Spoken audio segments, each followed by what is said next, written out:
Hi, welcome to my channel. இன்றைக்கி நம்ம என்ன ரெசிபி பார்க்க போகிறோன்னு பார்த்தீங்கன்னா, இந்த சம்மருக்கு ஏற்ற மாதிரி சூப்பராக மாம்பழத்தை வச்சு ஒரு ஐஸ்கிரீம் செய்ய போகிறோம்.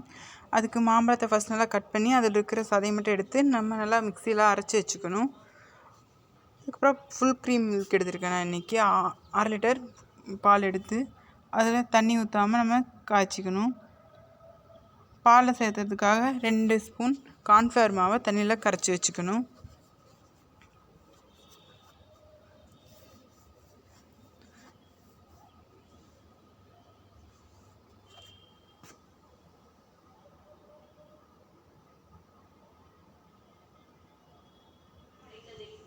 இப்போது பால் நல்லா காஞ்சிருச்சு.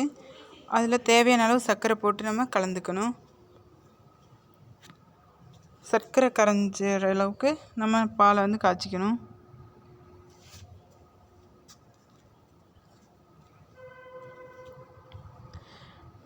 பால் நல்லா காஞ்சதுக்கப்புறம் சர்க்கரை கரைஞ்சதுக்கப்புறம் பார்த்திங்கன்னா நம்ம கரைச்சி வச்சுருக்க கார்ன்ஃப்ளவர் மாவை உள்ளே ஊற்றி கலக்கிக்கணும். அந்த கார்ன்ஃப்ளவர் மாவு பார்த்திங்கன்னா கொஞ்சம் திக்கான கன்சிஸ்டன்சி வர வரைக்கும் நம்ம கலக்கிக்கணும்.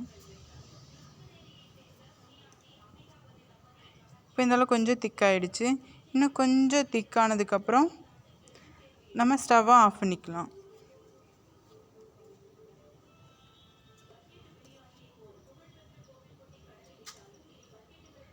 இப்போ நல்லா உங்களுக்கு திக்காகிடுச்சு. இதை அப்படியே நல்லா ஃபேன் காற்றுல வச்சு நீங்கள் நல்லா ஆறுனதுக்கப்புறம் இதை ஒரு மிக்சர் ஜாரில் நம்ம மாற்றிக்கணும். அந்த மாம்பழத்துக்கூடையே அந்த பாலை ஊற்றி நல்லா மிக்ஸ் பண்ணி அரைச்சி நம்ம டிஃபன் பாக்ஸில் போட்டு வச்சுக்கலாம் ஐஸ்கிரீமுக்காக. இப்போ இதை ஃப்ரீசரில் ஒரு 8 ஹவர்ஸ் ஃப்ரீஸ் பண்ணி எடுத்துக்கணும். இப்போ 8 ஹவர்ஸ் ஃப்ரீஸ் பண்ணி எடுத்ததுக்கப்புறம் நம்மளுக்கு ஐஸ்கிரீம் ரெடி ஆயிரும். இப்போ நான் 8 ஹவர்ஸ் ஃப்ரீஸ் பண்ணி எடுத்துட்டேன். இப்போ பார்த்திங்கன்னா நம்மளுக்கு ரொம்ப டேஸ்டியான க்ரீமியான ஐஸ்கிரீம் ரெடி ஆகிடுச்சு. ஜஸ்ட்டு வீட்டில் இருக்கக்கூடிய 2 பொருளை வச்சு ஐஸ்கிரீம் ரொம்ப ஈஸியாக செஞ்சிடலாம். நீங்களும் செஞ்சு பார்த்துட்டு ஐஸ்கிரீம் எப்படி இருக்குன்னு சொல்லி கமெண்ட் பண்ணுங்கள்.